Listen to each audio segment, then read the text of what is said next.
Jadi apa spesialnya keistimewaan sholat pada umat Nabi Muhammad SAW yang tidak pernah ada di umat sebelumnya?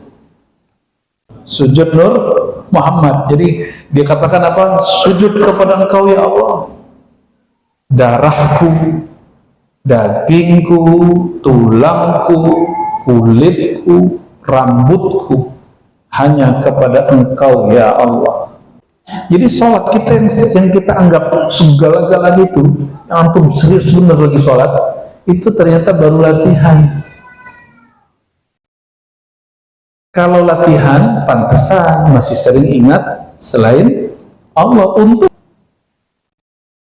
kapan yang disebut sholat itu beneran sholat? Anta abudallah ka'annaka tara. Itu sholat yang sebenarnya, yang kesejatian, itu antum langsung ketemu Allah Ta'ala. Dari dulu sujud dengan zahir dan batinnya, melainkan nanti dia boleh sujud. Mumpung sekarang masih bebas sujud, latihan yang benar.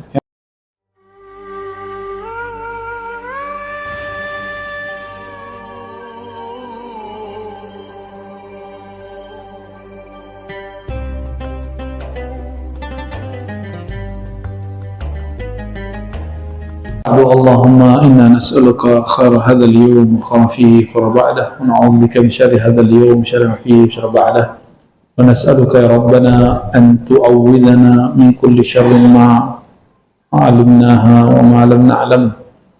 Allahumma bi lutfika ya latif ya latif ya latif idfa' anna kulla syarrin wa bi rahmatika ya rahman ya rahim ya rahman ya rahim ajirna minan nar wa adkhilna jannataka أدخلنا في الفردوس الأعلى لنلتقي بحبيبك المصطفى محمد صلى الله عليه وسلم ولكي نرى ونلقاك يا رب العالمين.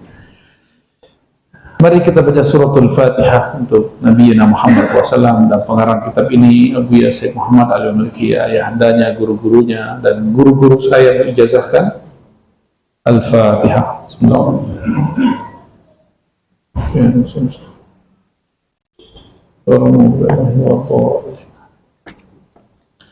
Qala wa min dzalik, halaman 70 kalau di kitab ini. Ini kitab sepertinya yang nyetak hanya yang berwenang ya, dari Hay'ah Shaqatul Malikiyah. Jadi ada hak ciptanya. Jadi kita pun mengambil dari mereka. Anna dzalika anna as-salata tuhfizu 'alal musalli a'dha as-sujudi minan nar. Kita masih pada kekhususan umat Nabi Muhammad dalam bab salat. Jadi apa spesialnya keistimewaan salat pada umat Nabi Muhammad SAW yang tidak pernah ada di umat sebelumnya? Itu sebabnya umur kita pendek, tapi khasais kita banyak, keistimewaan kita banyak. Ini yang disebut Nabi SAW, la ummati la yudra awwaluhum khair am akhiruhum. Umatku barangkali sama saja, yang terbaik bisa jadi terakhir, bisa jadi yang awal, bisa jadi yang akhir. Bahwasan sholat itu tuhfizu, akan menjaga, boleh juga dibaca dengan mujarrad tahfazu, ya tahfizu ya, menjaga alal musalli, terhadap orang yang sholat itu a'dha as-sujud minan nar, anggota sujud daripada neraka. Anggota sujud apa saja? Ya, kening, dua tangan, dua kaki. Udah berapa tuh? Lutut 7, kaki 2, lutut 2, tangan 2, 7 bilangan.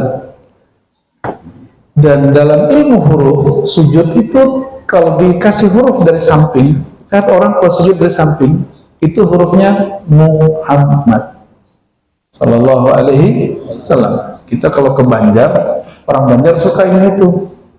Begitu juga beberapa orang di Cirebon ya, termasuk Sulawesi, beberapa senang kalau kita bahas ilmu huruf ya. Nah, kalau di kitab ini gak disebut alasannya apa, secara ilmu huruf, tapi alasannya ada dalam hadis Nabi SAW. Dalam hadis Sayyidina Abu Hurairah, dalam hadis yang tawi panjang, ringkasannya adalah yudrabu sirat baina dhahranai jahannam. Dihamparkanlah as-sirat di permukaan neraka jahannam, ya, neraka. Fa akunu awwala man yajuz, akulah orang yang pertama kali menembus minar rusuli, dari para rasul, bi ummatihi, dengan umatnya, aku dan umatku. Wala yatakallam yawma idzin ahadun illa rusul, tidak ada pada hari kiamat yang boleh berkalam kecuali para rasul. Kita diam semua, ya, diam semua nanti itu, ya. Yang hari ini cerewet, suka kritik, ya nanti rasain nanti di sana tuh, ya. Wa kalamur rusul, apa yang dibaca oleh para rasul ketika menapaki sirat. Jadi sirat itu jangan dibayangkan seperti jembatan. Sirat itu ada yang mendaki, ada yang turun. Dia seperti ujung, kayak kita naik gunung, nah paling ujungnya itu apa namanya itu? Puncak. Begitu terus ya, naik sampai kirinya semak-semak yang tumbuh dari neraka, dan di situ ada disebut dengan Sa'dan, ya. Sa'dan itu kayak putri malu raksasa berduri, durinya segede kepala kita ada badannya, ya. Belum lagi syauknya. Apa syauknya? Durinya itu, siapa yang lewat kepalanya ketancap, ininya copot, nyangkut. Begitu mengerikan as-sirat itu. Dan semua rasul mengatakan Allahumma sallim sallim, ya Allah selamatkan kami, selamatkan umatku, selamatkan umatku. Wa fi jahannam kalali mithlu syauki sa'dan, dan di neraka jahannam itu permukaannya muncullah kalalib. Kalalib itu bukan kalbun, bukan anjing, tapi maksudnya lilitan seperti duri-duri Sa'dan yang ada di negeri Arab, ya. Orang Arab paham itu, ya, mirip-mirip kita putri malu. Pernah naik gunung atau masuk semak yang durinya, dia kalau kita kena sekali, kalau kita tarik semakin ketarik, ya. Wa hal ra'aitum syauka Sa'dan, tahukah kalian apa itu Sa'dan, ya, duri Sa'dan? Qalu na'am, kami tahu wahai baginda. Fa innaha mithlu syauki Sa'dan ghaira annahu la ya'lam qadra 'izamiha. Dia mirip dengan putri malu raksasa itu, tapi lebih besar dan kita tidak tahu besarnya berapa. Takhtifun nasa bi'amalihim, ya, yang akan melukai, menyambar manusia berdasarkan amal mereka. Faminhum man yubaq aw yahlik bi'amalih, ada yang hancur binasa karena amalnya, binya di situ bi, ya, li ta'lil, ya. Wa minhum man yukhardal thumma yanju, ada yang terseot-seot, pelosok-pelosok, keseret-seret, ketarik-tarik, thumma yanju, dengan proses panjang Allah selamatkan.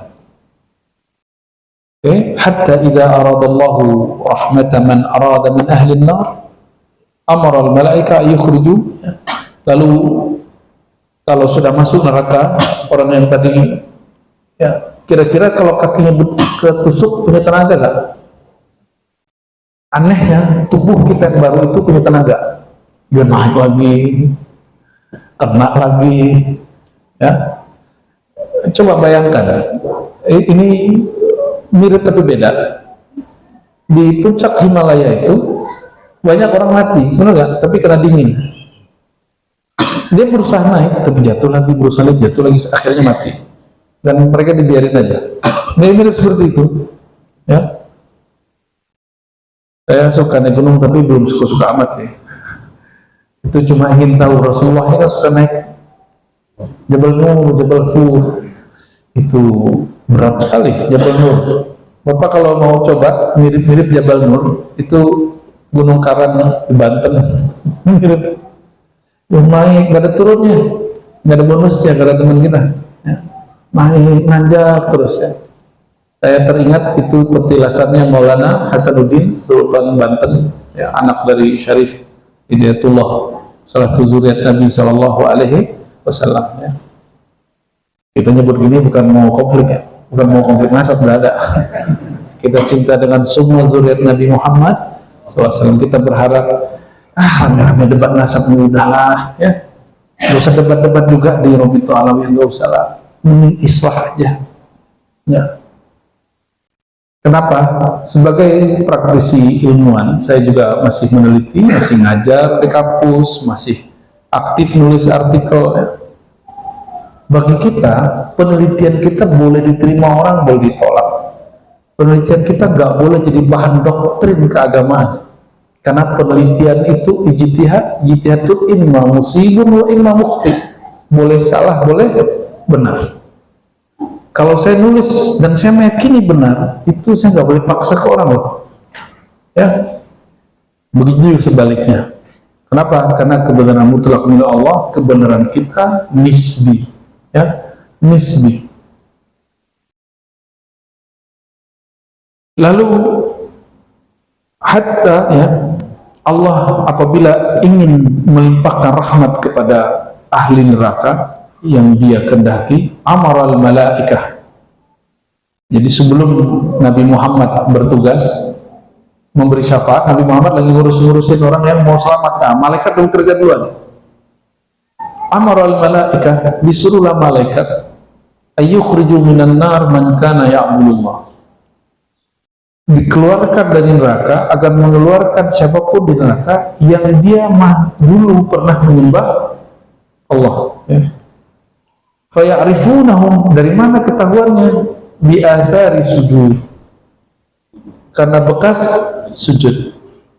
Maka kita nggak boleh salahkan orang yang dia mau ke jidatnya dikencengin. Nah, mungkin pemahaman zahirnya gitu, ya. Tapi kita juga nggak boleh menyalahkan orang yang tidak memahami seperti itu. Ya, dua-duanya sahih. Ya. Yang penting asar sujud, pengaruh sujud itu maknawi.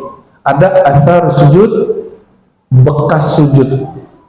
Nah, apa beda pengaruh sujud dengan bekas sujud? Kalau pengaruh sujud bekasnya pada perbuatan, kalau bekas sujud pada fisik. Ya, sholat itu tenang, tumakninah atau buru-buru. Maka orang yang sholat, pengaruh dari sujudnya, maka hidupnya, gerakannya tidak akan terburu-buru. Itu contohnya. Ya.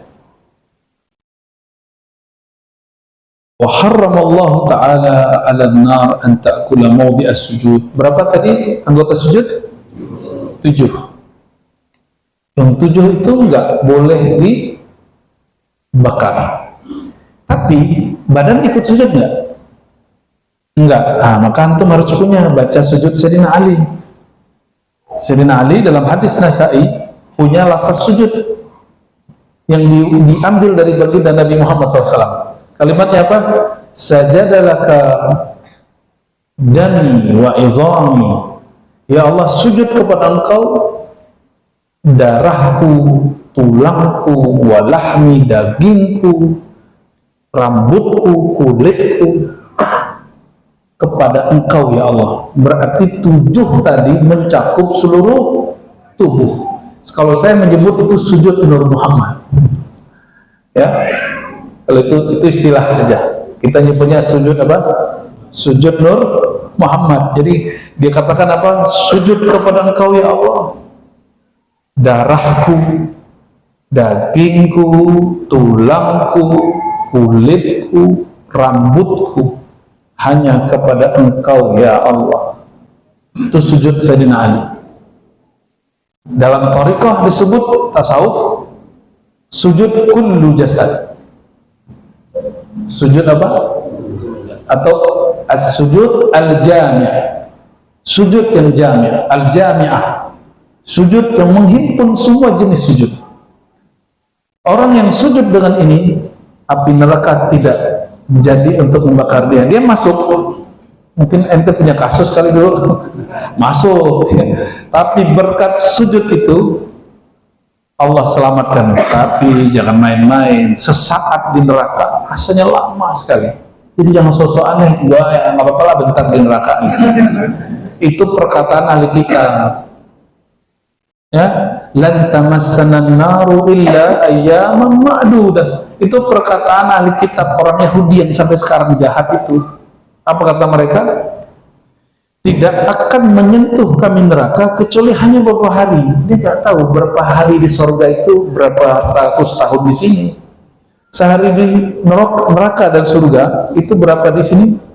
1000. Mau ente 1000? Paling cuma sehari doang, 1000 tahun bro. Mau 1000 tahun disiksa Allah Subhanahu Wa Taala? Jangan, ya. Jangan mikir begitu.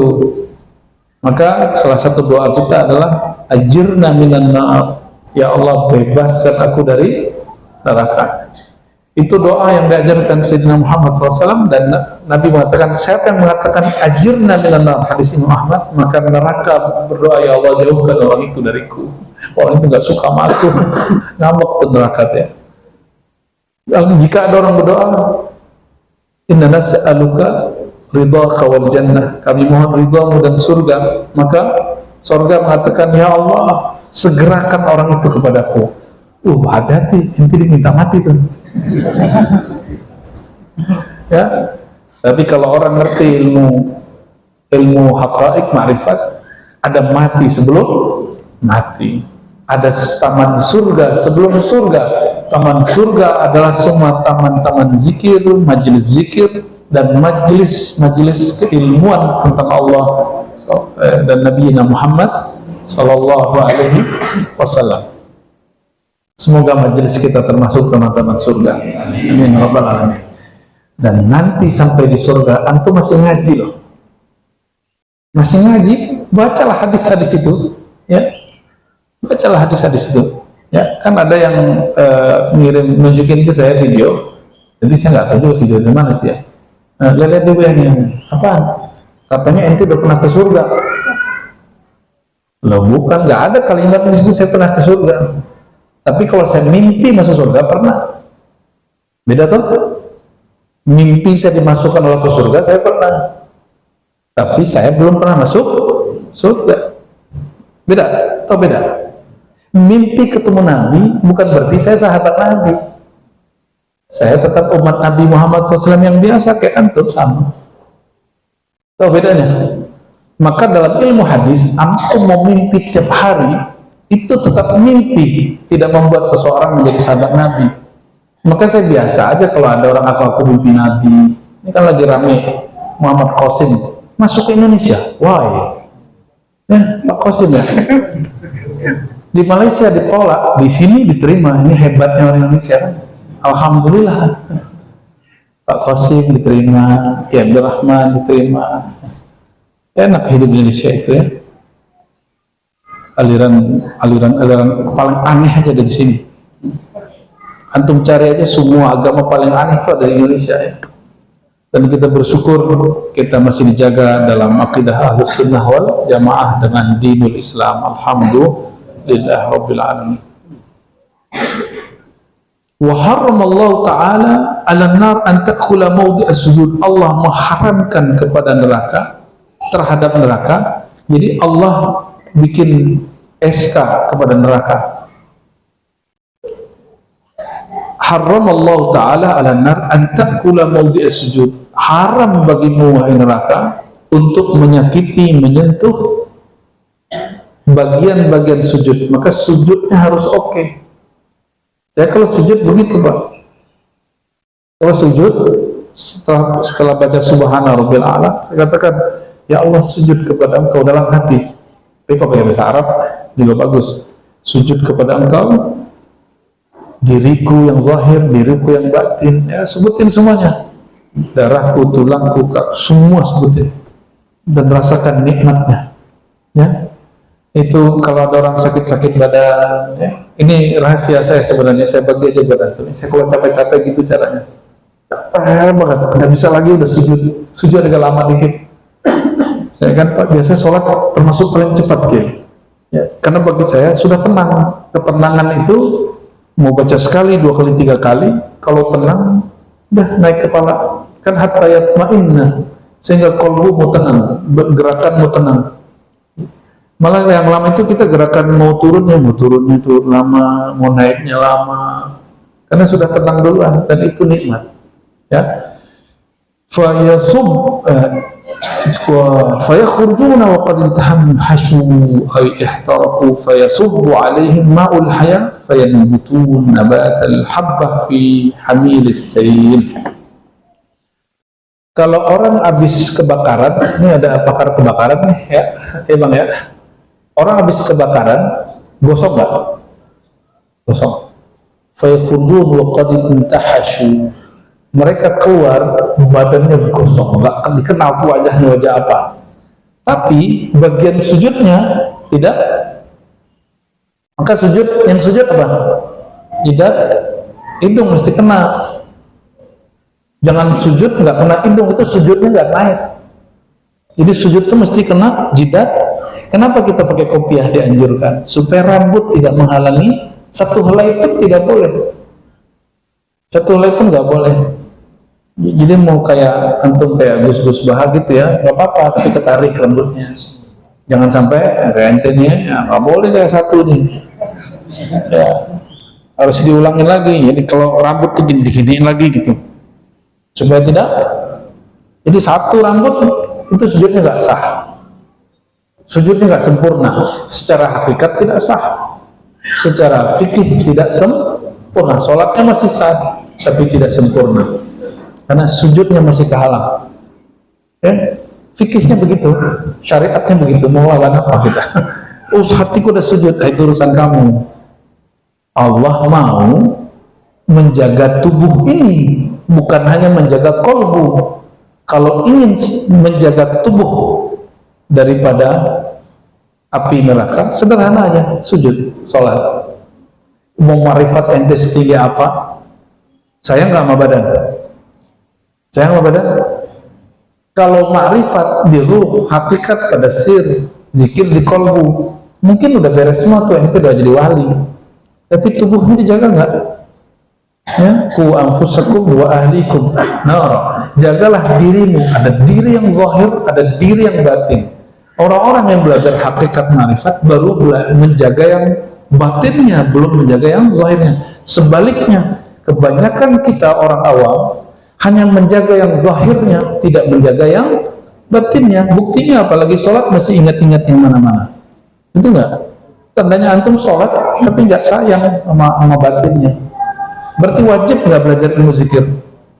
Wajib, sebagaimana wajib belajar ilmu wudhu. Ya, apa kata Nabi? La wudu'a, tidaklah disebut berwudhu liman la yazkur ismallah alaih, bagi orang yang tidak nyebut nama Allah, bagi orang yang tidak zikrullah. Berarti bagi wudhu pun kalbu kita mesti harus koneksi dengan Allah Subhanahu wa ta'ala, apalagi sholatnya. Tubuh udah hancur, fayasubbu alaihim ma'al haya, maka supaya Allah regenerasikan lagi, itu orang yasubbu, disiramkan kepadanya ma'ul hayah, air kehidupan. Ma'ul hayah itu pernah diminum oleh Sayyidina Al-Khadir, maka beliau sampai hari ini masih hidup. Ya, masih hidup. Begitu dalam riwayatnya, meskipun ini dhaif menurut ahli hadis, wajar. Kenapa? Hadis ini tidak berkaitan dengan syariat, hanya berkaitan dengan kisah-kisah masa lalu. Maka kita la natashaddad fihi, kita tidak akan ketat membahas hadisnya, sahih atau tidak sahih. Ulama kita meyakini itu, dan ternyata ma'ul hayah yang di bumi itu adalah salah satu percikan limpahan luapan air dari ma'ul hayah yang di akhirat. Ya. Fayanbutu nabatal habbah fi hamilis sayl. Sudah lihat kalau habis musim hujan itu kali-kali yang kering itu berisi air, penuh air, tiba-tiba tumbuh rumput-rumput. Nah, itu maksudnya. Maka tumbuhlah seperti tumbuhnya biji-biji di samping atau di apa tuh namanya yang samping kiri kanannya itu tebingnya sail, aliran sungai. Oke. Jadi faidah rahasia dari sholat apa? Menjaga anggota wudhu dari neraka. Barusan sudah di-upgrade sujudnya, dan Sayyidina Ali mengamalkannya pada sholat sunnah, karena kita bisa membacanya sepanjang mungkin. Kalau sholat wajib cukup baca Subhana rabbiyal a'la, ya. Wa min dzalik. Nah, sekarang masuk ke poin berikut. Anna salata tuhayyi'u al-musalli. Salat itu, ini terjemahan bebas ya, adalah conditioning bagi orang yang sholat, atau training, latihan bagi orang yang sholat. Jadi sholat kita yang kita anggap segala-galanya itu, yang antum serius bener lagi sholat, itu ternyata baru latihan. Kalau latihan, pantesan masih sering ingat selain Allah. Untuk Allah menganggapnya itu latihan. Iya. Satu aja sholat kita diterima, antum selamat. Selamat langsung. Nah, latihan kita selama ini jangan dijadikan sebagai data alat untuk menilai sholat orang lain. Karena baru latihan kok. Belum antum ikut turnamen itu. Ya. Belum ada pertandingannya kok. Belum tahu hasilnya. Masih latihan itu, tuhayyik. Saya baru dapat istilah ini. Saya dengar ini kalam dari guru kita beberapa tahun lalu, kata guru, sholat ente itu Razi, itu baru latihan. Kita nggak ngerti maksudnya latihan apaan, gue udah serius-serius begini gitu kan. Udah Allah gitu kan, udah merem-merem kita. Ternyata di guru-guru kita masih disebut latihan. Maksud beliau apa? Ente jangan belagu sama latihan ente gitu. Maka nanti kalau melihat ada wali terlihat tidak sholat secara kasat mata, jangan suuzon. Ya, teman saya suuzon sama guru dia. Apa yang terjadi? Gurunya di mana? Dia pergi kemana? Ketemu lagi sholat. Ya, nanti mungkin nggak percaya itu, tapi itu kita menyaksikan berkali-kali. Banyak wali-wali Allah begitu. Dulu wali Majzub siapa? Habib Al-Kaf, Ja'far Al-Kaf juga begitu, sama itu. Di satu kamar kelihatan lagi sholat, yang ini lagi tidur, yang itu lagi baca Quran, yang mana lagi sujud. Mungkin saja Allah mau, ya. Kadang-kadang terlihat di mana dia lagi zikir di sini, terlihatnya di Mekah. Orang di Mekah sumpah-sumpah bilang, ya, anilat ente wallahi, ya. Sampai bawa ke wallahi, ya. Kita dari kecil punya guru dan hidup. Saya bukan dengar dari orang lain, saya dengar dari orangnya langsung melihat, dan orang yang dilihat juga masih hidup. Apa kata dia? Ente jangan bilang-bilang, nunggu aneh mati dulu. Ya. Namanya Maulana Muhammad Nuruddin, waktu saya masih kecil, ya. Thariqat Naqsyabandiyah, Khalidiyah. Beliau itu nggak pernah haji, nggak pernah umroh, orang nggak berduit. Lalu temannya seorang ulama, guru hikam saya, masih hidup, Abu Yanuman Basir, masih hidup Pak, umur 80 berapa saya, 88 kali. Apa kata dia? Wallahi, di Padang Arafah saya melihat, ya, gurumu 2 kali malah waktu lagi tawaf, ya, mungkin beliau masih ingat atau sudah lupa. Kadang-kadang orang sudah berumur bisa jadi lupa, ya, tapi kami yang mendengar saksinya banyak. Ketika dia pulang, dia tanya, Tuan Syekh, ente haji kemarin? Enggak. Terus aku aneh lihat ente, jangan bilang-bilang, tapi tetap aja dibilangin. Nggak sabar, ya, karena selama ini mikir, ini orang kok bisa, orang nggak ngerti baca kitab kok bisa jadi mursyid. Ternyata sirnya lebih kuat dari orang yang bisa baca kitab. Maka kita nggak boleh inilah underestimate lah terhadap orang yang mungkin kualitas intelektualnya di bawah kita, ya, secara zahir ekonomi mungkin juga nggak kayak kita, biasa aja. Siapa tahu dia punya rahasia yang kita nggak punya, ya. Jadi sholat kita ini latihan Latihan sholat yang sebenarnya, yang kesejatian, itu antum langsung ketemu Allah Ta'ala. Kapan yang disebut sholat itu beneran sholat? Anta abudallah ka'annaka tara. Itu yang disebut ihsan. Engkau menyembah seakan langsung melihatnya. Nah, kalau di teks ini apa?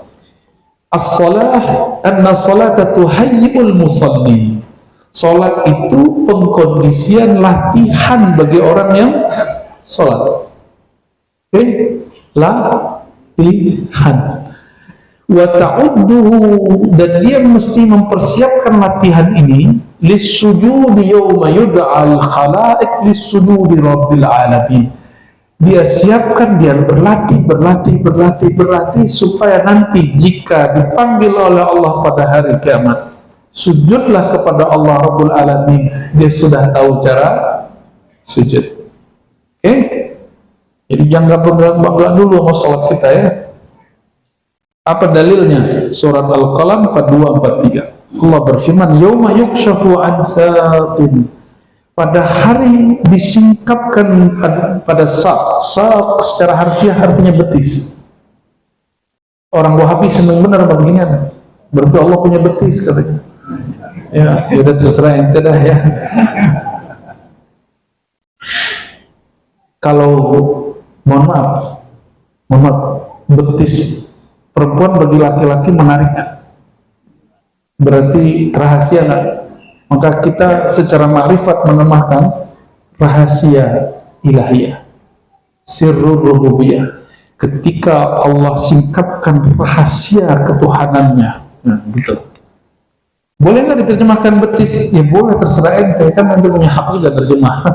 Cuma kita nggak berani bilang Allah punya betis. Kalau punya betis ada kakinya dong, ada jari-jarinya dong, ada lututnya. Belum lama ente bilang Allah punya kemaluan, ya. Apa kata kelompok musyabbihah dari kalangan Syiah dulu? Kata mereka, Allah punya semua yang pada diri manusia kecuali kemaluan. Ishada, ya. Apa-apaan ini? Ajaran apa itu? Dan sekarang yang mewarisi itu Wahabiyah. Maka Wahabi ini, tapi mereka mengatakan, laisa kamitslihi syai', tapi tidak serupa dengan apapun. Jadi tidak mutlak mujassim, musyabbih, tapi semi. Kita harus tanya balik ke mereka, maksud intinya apa? Ya. Tapi yang saya pahami dulu sih begitu, waktu kita ngaji, waktu dulu masih ya. Karena kitab-kitab dulu begitu kan, Ibnu Utsaimin, bin Baz, ya begitu kalimatnya. Ibnu Utsaimin paling parah. Apalagi yang lebih dahulu ya, lebih awal, Ibnu Taimiyah, Ibnu Qayyim, itu parah ya, waktu membahas bab sifat. Lalu lebih awal lagi ya, hidup di zaman salaf, tapi ulama salaf beda sama dia, namanya Utsman bin Said Ad-Darimi, sampai mengatakan Allah punya pipi. Ya salah, bendaknya apa itu ke? Wa yud'auna ila sujud fala yastati'un, dipanggillah mereka bersujud, ayat 42 Al-Qalam, mereka tidak sanggup, khasyiatan absaruhum tarhaquhum dhillah wa qad kanu yud'auna lisujud wa hum salimun. Jadi sujud kita ini Bapak Ibu, ada yang pernah sakit punggung pinggang terus nggak sujud selama sebulan, rasain rukuk mau sujud nanti susah ya kan? Itu sebabnya jangan-jangan tidak semua yang ke dokter-dokter aliran barat itu benar. Ya, saya alhamdulillah hari keempat udah bisa sujud Pak, habis tempurung ini pecah. Kata dokter biasanya ini 2-3 bulan. Benar nggak Pak dokter? Benar. Alhamdulillah sudah bisa sujud. Hari keempat tuh udah bisa begini. Karena 4 hari itu saya ngajak badan saya terus seperti Sayyidina Ali. 4 hari. Setiap jam sholat, kan saya nggak bisa sujud Pak. Gerak dikit sakit semua. Apa kita katakan? Wahai diriku, katakan aku sholat, aku ruku, aku sujud. Nah, sebutin semuanya, darahku, dagingku, tulang. 4 hari saya begitu, hari kelima bisa sujud. Tapi sakitnya bukan main. Ya, sakitnya bukan main. Alhamdulillah. Ya, berarti masih manusia. Ya,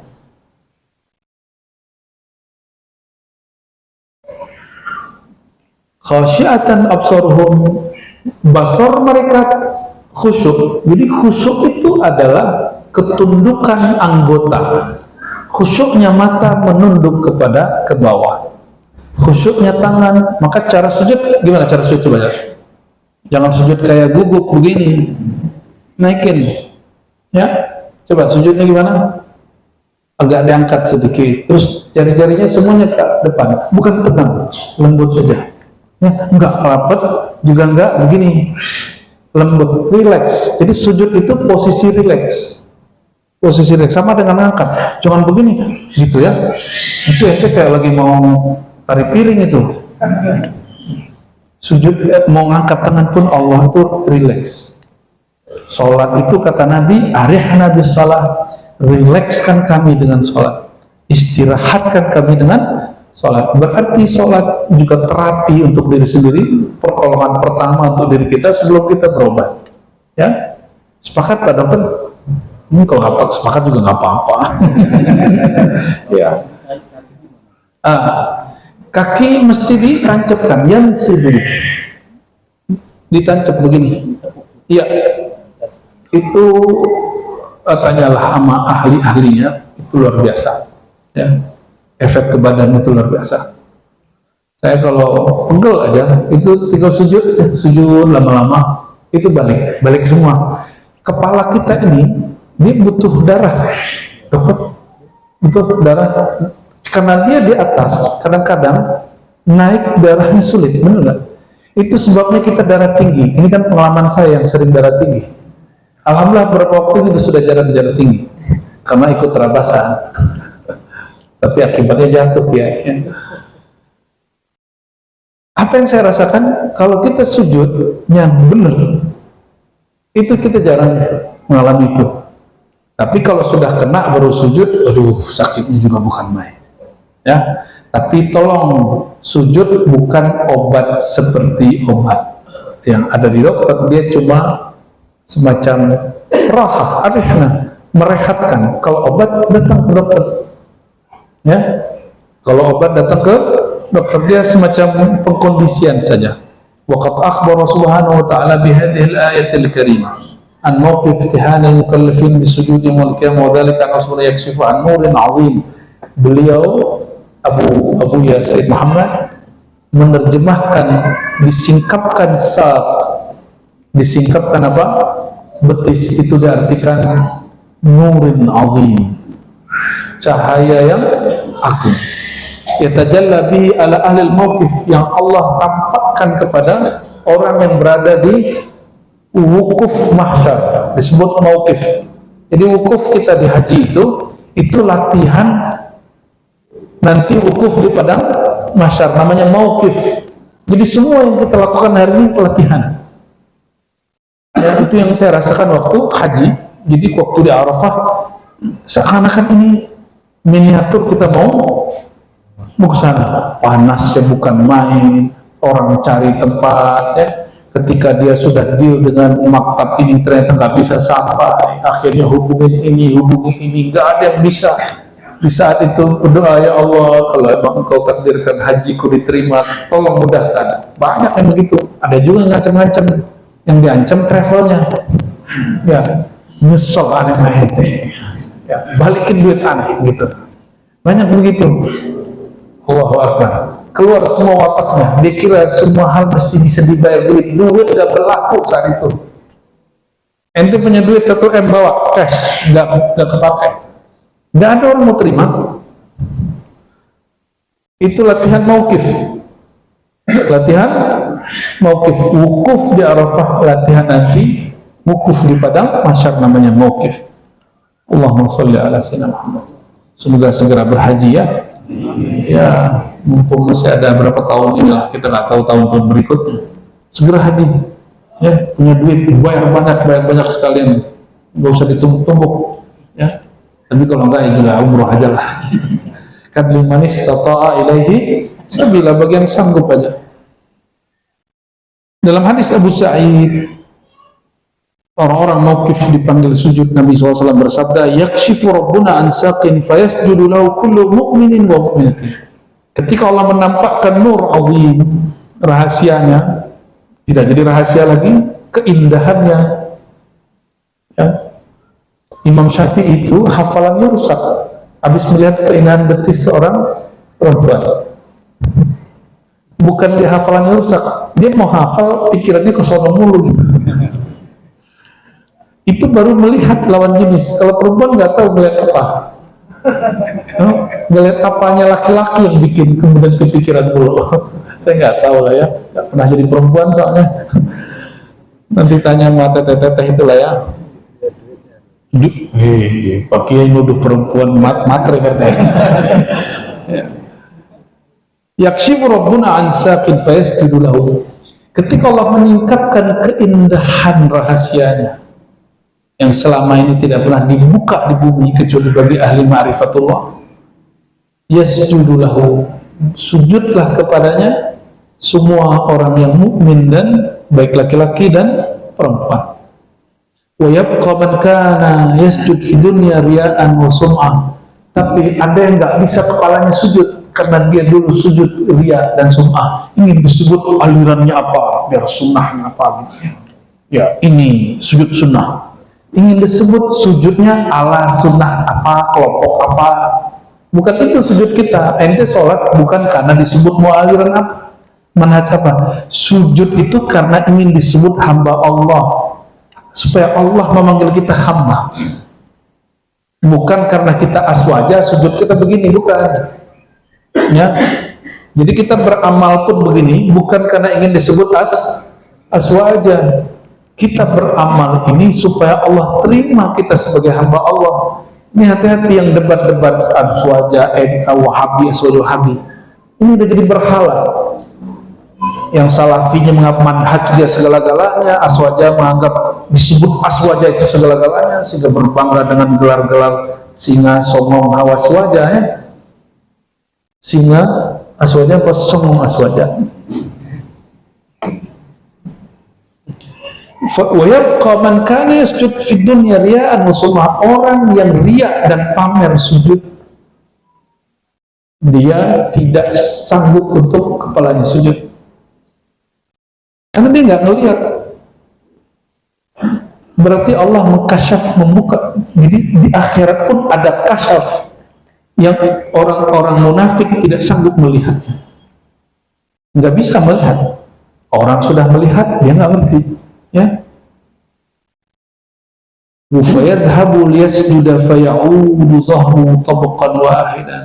Dicoba sujud, nggak bisa, balik lagi punggungnya, maksudnya nggak bisa. Dia kan ngelek-lekin orang, loh orang sujud, kok kita nggak sujud?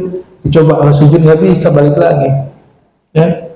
Karena dia selama di dunia punggungnya, tulangnya tidak pernah sujud karena Allah, tapi karena ingin disebut beraliran dan bermanhaj apa. Ini hati-hati ya, hati-hati.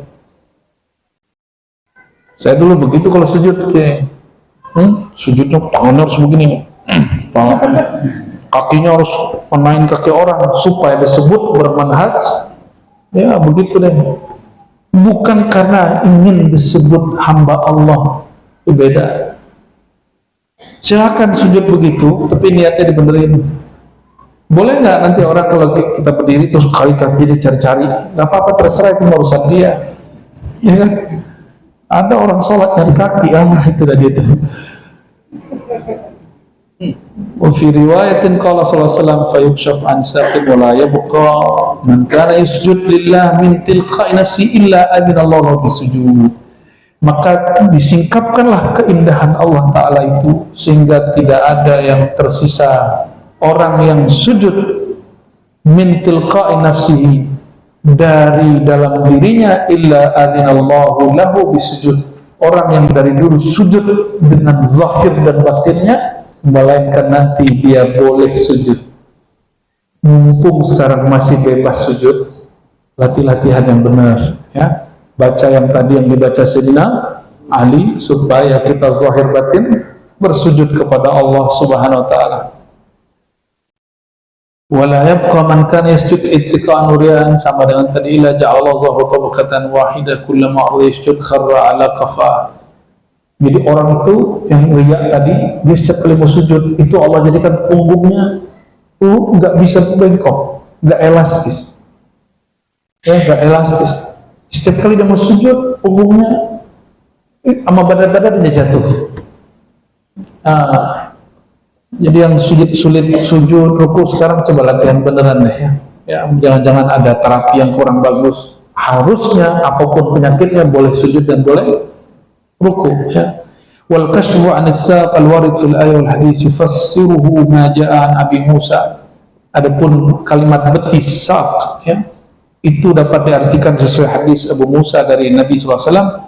Yawma yukshafu an saq qala an nurun azim fayakhirruna lahu sujjada. Hadis riwayat Abu Ya'la, Ibnu Jarir, Tabari, Ibnu Mundzir dan selainnya, ya, yaitu nur azim, cahaya yang agung yang membuat mereka sujud baginya, sujjada, ya. Berarti beliau mentafsir, tidak mentakwil, bukan dari takwilannya, tapi langsung dari Nabi Muhammad Sallallahu Alaihi Wasallam. Begitu juga riwayat Ibnu Abbas, beliau mengatakan yukshafu an amrin azim, disingkapkan dari amrun azim. Amrun azim artinya sirrin azim, rahasia yang agung. Ini dikit lagi biar pindah bab nanti, ya. Qamatil harb ala saq, yani idza ishtaddat wa 'azamat. Wa min fadail shalah fil akhirah anna laha baban khasan. Keutamaan salat yang terakhir pada bab ini, nanti masih ada di bab yang lain, bahwanya salat itu mempunyai pintu khusus di surga. Jadi nanti surga itu ada gerbang khusus, gerbang sembahyang, gerbang salat. Jadi kalau di kota-kota tua di luar sana itu kalau masuk, kamu udah gerbang mana gitu. Banjarnya banjar apa? Tahu banjar itu batas. Dulu setiap kampung itu di Bali atau di kampung-kampung Jawa yang lama itu ada pembatas kampung, dibangun banjar-banjar. Ya nggak tahu kalau di Banjar arti banjar begitu nggak? Tanya orang Banjar ya. Oke. Jadi sholat itu ada pintunya. Dan di situ ada penjaganya. Siapa yang min ahli sholat akan dipanggil. Ada yang dipanggil dari bab jihad, ada bab sedekah, ada bab haji, ada bab umrah, ada bab ada 8 gerbang besar. Lalu Sayyidina Abu Bakar mengatakan, ya Rasulullah, bolehkah, mungkinkah seseorang dipanggil dari semua gerbang? Nabi sudah paham maksudnya, tolong doain aku. Jadi Abu Hurairah itu gak pernah minta langsung sama Nabi. Abu Hurairah itu sopan sama Rasulullah. Kalau mau minta itu nanya.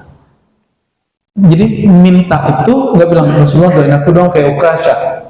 Ukasyah ini kan langsung belak-belakan. Ya Rasulullah doain aku, gitu kan?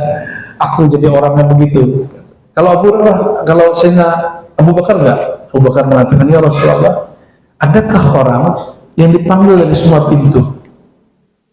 Bukan pintu yang dia maksud. Sayyidina Abu Bakar ingin menjadi ahli ibadah, semua ibadah. Apa kata Nabi SAW? Nah, ini ujung hadis kita ringkasnya. Na'am wa arju an takuna minhum, ujung hadis. Tentu, dan aku berharap engkaulah salah satu dari mereka. Semoga kita sebagian dari mereka. Amin ya rabbal alamin. Barangkali itu Bapak Ibu ada diskusi. Ada kiai? Satu lagi, satu perempuan. Terus saya ingin pertanyaan ya, satu karena ibu ya baik, maka saya Assalamualaikum warahmatullahi wabarakatuh. Assalamualaikum. Ya, saya sebenarnya saat ini sedang mengalami keluarga takdir buruk dari dia, karena takdir itu menurut orang itu semuanya baik. Tapi ketika yang dapat itu saya dikasih sujud ya, kan saya dari baca-baca buku ya, kalau baca sujud itu ternyata yang saya tahu ada 12 sujud, cuma tidak dijelaskan itu sujud sholat wajib atau sholat sunnah, pokoknya nggak ada. Biasa ketika sudah mau lama, saya lakukan baca-baca itu, tapi dalam bahasa Arab. Misalnya setelah baca subhanallah itu saya subhanallah kemudian saya bertanya ada 3-4 saya baca Gabung. Saya gabung karena untuk kebutuhan batinnya saya supaya saya bisa melewati. Kalau bilang takut itu hanya saya bilang indah dari dunia. Oke. Itu apakah itu diperkenalkan seperti itu? Baik. Terima kasih Assalamualaikum. Itu 2 bab ya, 1 takbir, 1 bacaan. Bacaannya borong mulu.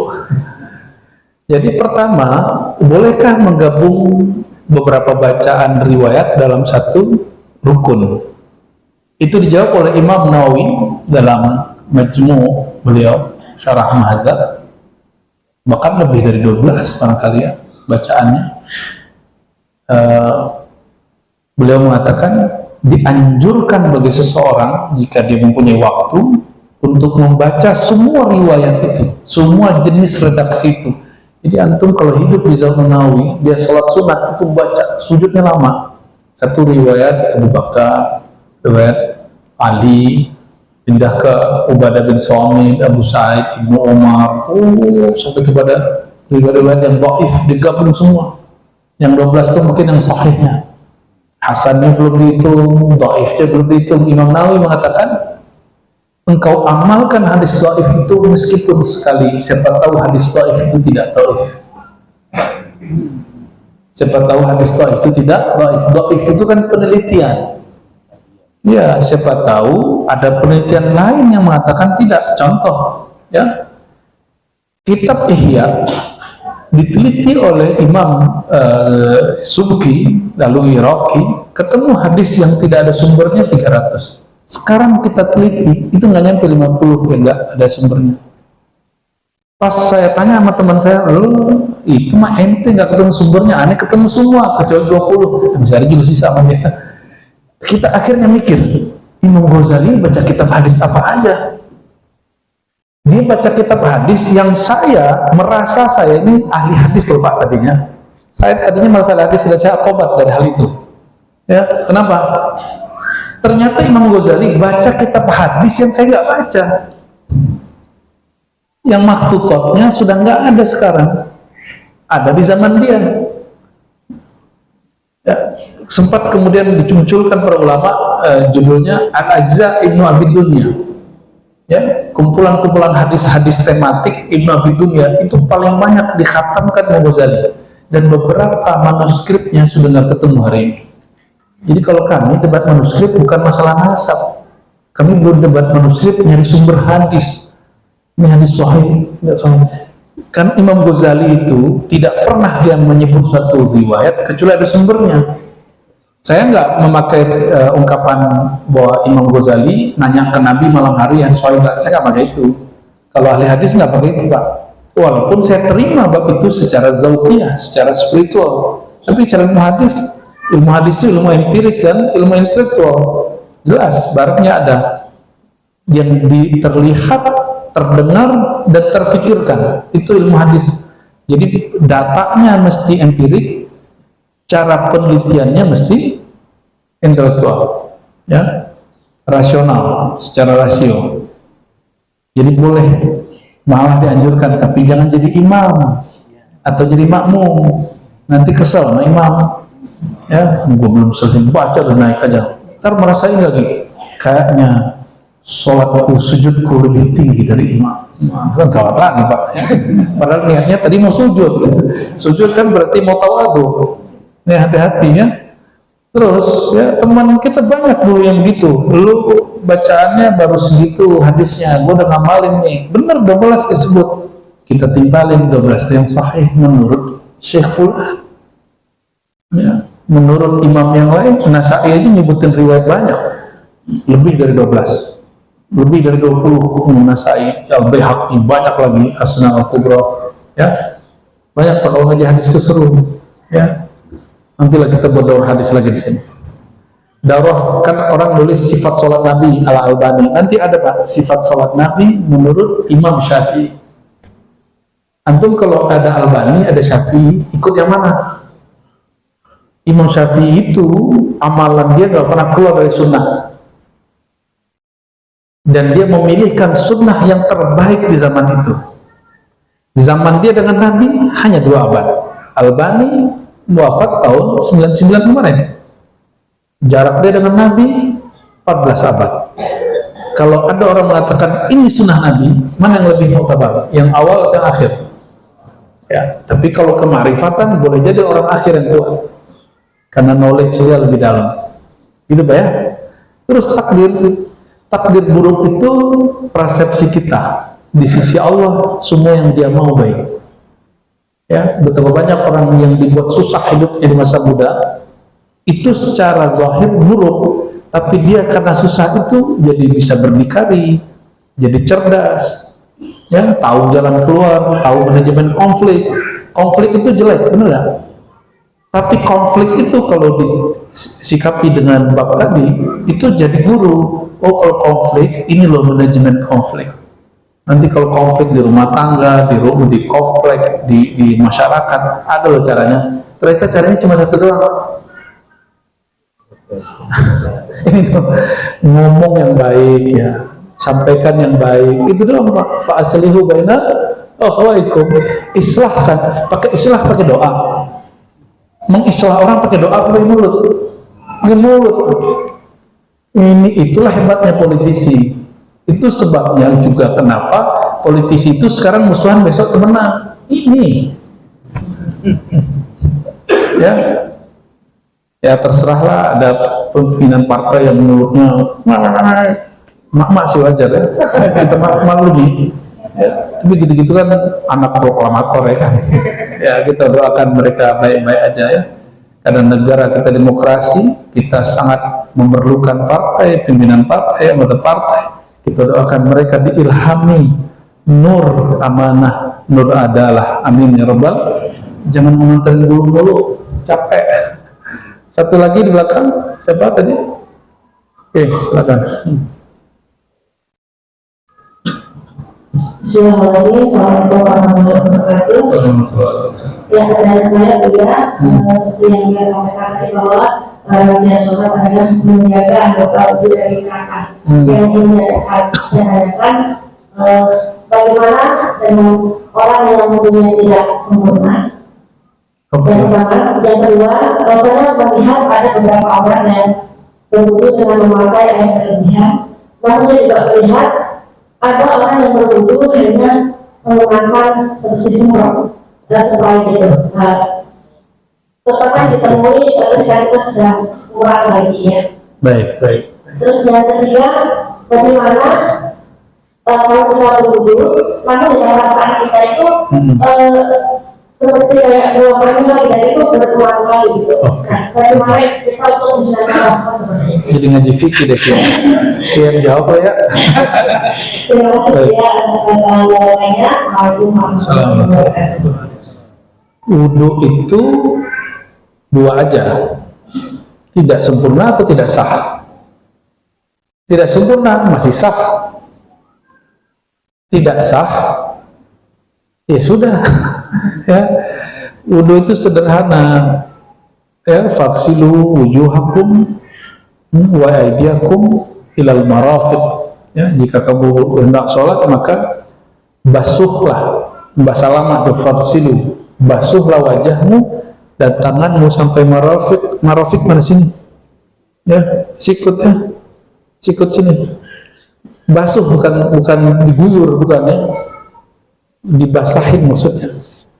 Wamsahu biru'usikum, lalu usaplah ru'us, kepalamu, bukan rambutmu. Jadi nggak punya rambut nggak apa-apa, tapi yang masih punya rambut bagian dari kepala, makanya cukup minimal 3 helai rambut. Itu kalam Imam Syafi'i dari kalam sahabat Nabi radhiyallahu ta'ala anhu ya. Nah, di sini orang debat juga ya, wamsahu biru'usikum. Imam Syafi'i dapat hadis Nabi ya tawadda salasan, kadang marratain, kadang marrah. Nabi itu kalau wudhu kadang 3 kali, 3 kali, 2 kali, 2 kali, itu berlaku semua. Tapi gurunya dia, Sufyan bin Uyainah, mengatakan enggak, kalau kepala cuma sekali. Yukhalifu Syafi'i syaikhahu Sufyan. Imam Syafi'i berbeda pandangan dengan gurunya Sufyan. Yang mana Sufyan kalau lagi mentok satu bab, dia selalu nanya kepada Imam Syafi'i. Tapi teman kita yang sok-sok sunahan itu ya, mengatakan bid'ah kalau lebih dari sekali. Ya, kalau dalam riwayat hadis Imam Sufyan lebih tinggi, lebih tua. Tapi dalam fiqhur riwayah, fiqhus sunnah, memahami sunnah, Imam Syafi'i lebih tinggi daripada gurunya Imam Sufyan. Idza khalafa bainahuma fasyafi'i muqaddam. Kalau mereka berbeda pendapat, maka pendapat Imam Syafi'i didahulukan.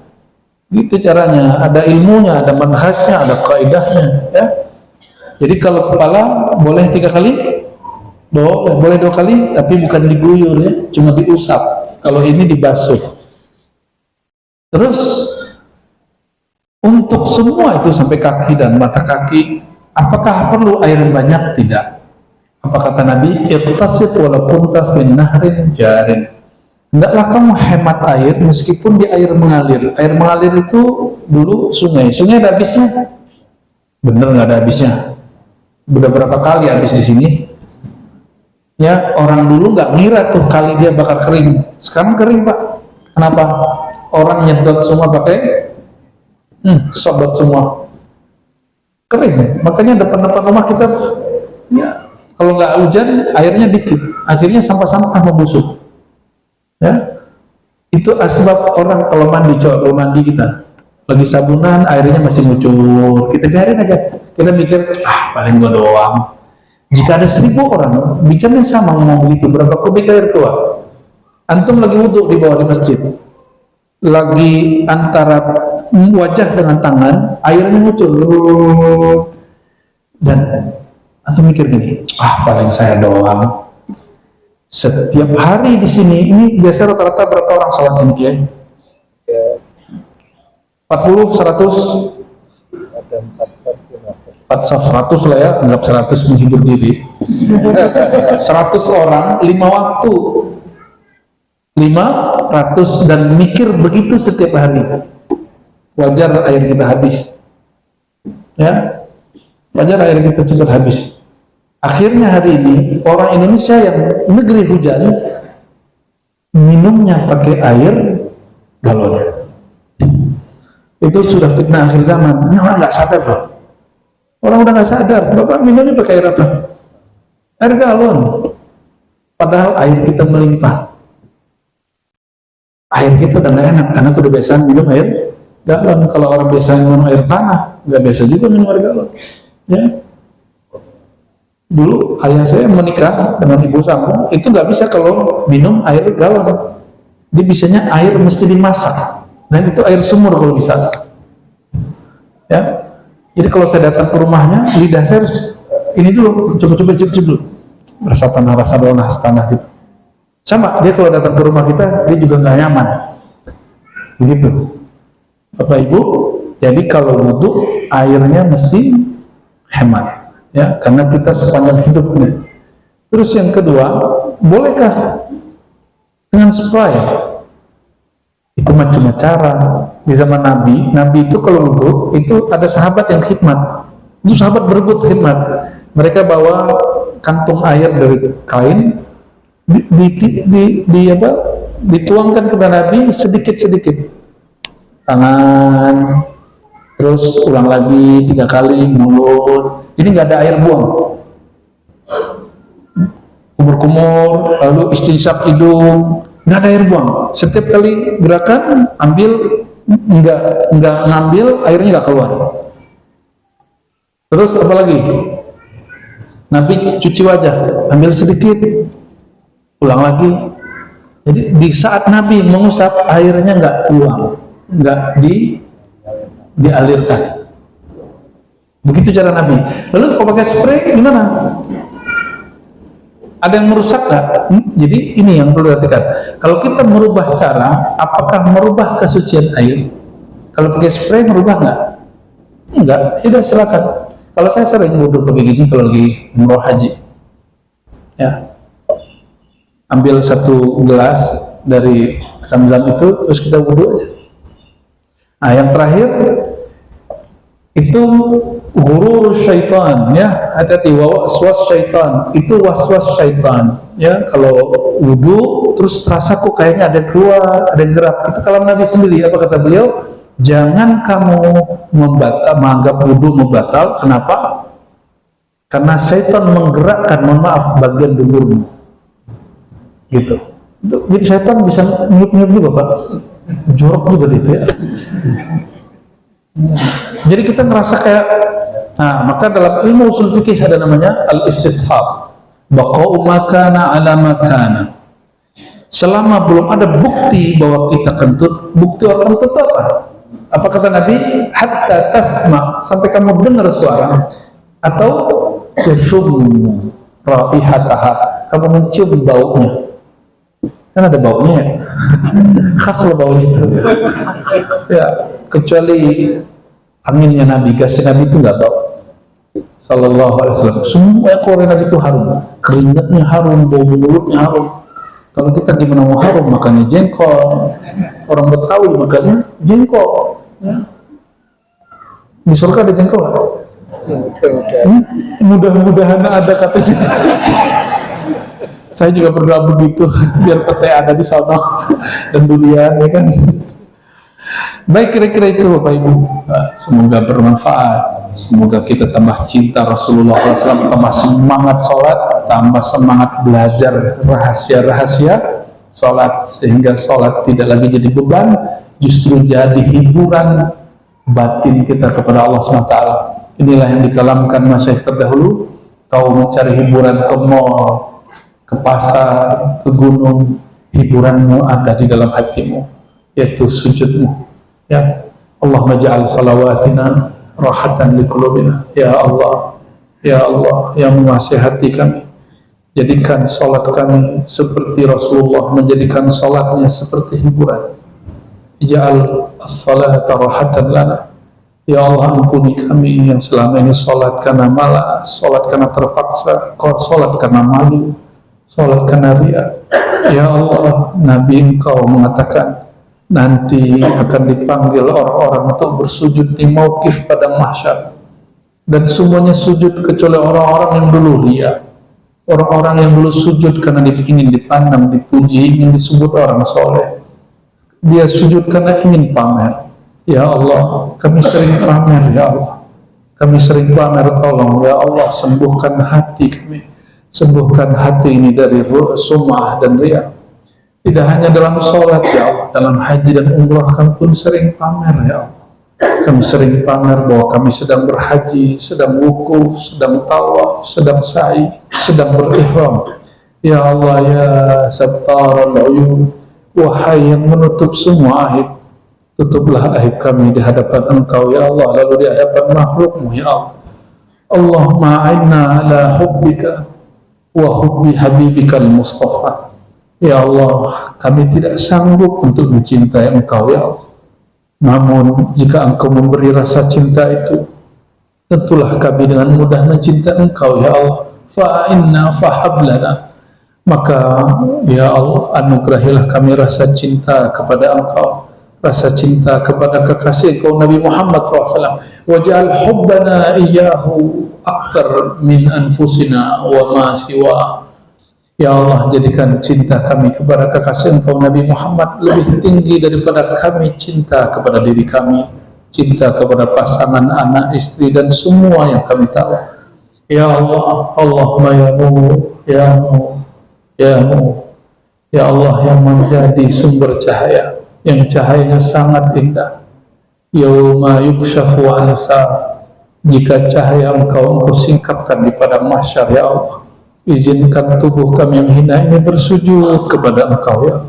Izinkan tubuh kami, anggota badan kami, dan jiwa kami bersujud kepada Engkau. Dan ya Allah, apabila kami melewati Siratal Mustaqim, izinkan ya Allah kami dibebaskan dari api neraka. Bahkan jika Engkau berkenan dengan Rahman Rahim-Mu ya Allah, buatlah kami tidak menyadari kami telah melewati sirat bisyafaati Nabiyika Mustafa Muhammad SAW, dengan berkah Nabi Muhammad sallallahu alaihi wasallam. Ya Allah, terakhir kami berdoa, ya Allah, ij'alna minal mutahabbina fika. Ya Allah, Nabi Engkau mengatakan nanti di akhirat akan ada sekelompok orang pergerakannya melewati sirat seperti kilat, walaisu bi anbiya wala syuhada, tapi mereka bukan nabi, bukan juga syuhada. Ij'alna minhum ya Allah. Kami dengan rasa kurang malu kami memohon kepada Engkau ya Allah, jadikan kami bagian dari orang yang mutahabbina fika, yang larut dalam mencintai Engkau, yang larut dalam mencintai kekasih Engkau Nabi Muhammad sallallahu alaihi wasallam. Allahumma irzuqna hubbaka wa hubba ma yuhibbuk waj'al lana al-'amal alladhi yuballighuna ila hubbik wa kaffir 'anna sayyi'atina ma zahara minha wa ma batana wa inna ya rabbana ala kasrati as-sujud. Rabbana atina fid dunya hasanah wa fil akhirati hasanah wa qina adhaban nar. Sallallahu ala sayyidil mursalin sayyidis sajidin sayyidil musallin sayyidil arifin sayyidil abidin nabiyyina Muhammadin wa ala alihi wa sahbihi ajma'in walhamdulillahi rabbil alamin. Subhanakallahumma wa bihamdika asyhadu an la ilaha illa anta astaghfiruka wa atubu ilaik. Mohon maaf salah kurangnya. Assalamualaikum warahmatullahi wabarakatuh.